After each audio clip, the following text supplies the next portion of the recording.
sheekooyinka wargeyska oo si degdeg lagu soo gaarsiiyo fadlan ii taabo subscribe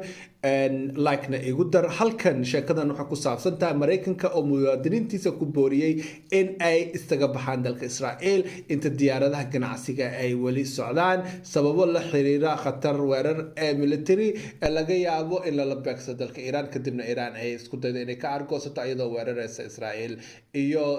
meelaha ciidamada Mareykanka uu ka degan yahay Middle East-ga Mareykanka wuxuu kaloo ku yiri shaqaalaha aan duuriga ahayn iyo qoysaskooda waa inay isaga baxaan sida kuwa safaaradda Mareykanka u shaqeeya talaabadan ayaa timid kadib markii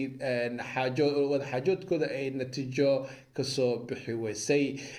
waxaa la leeyahay kaleeto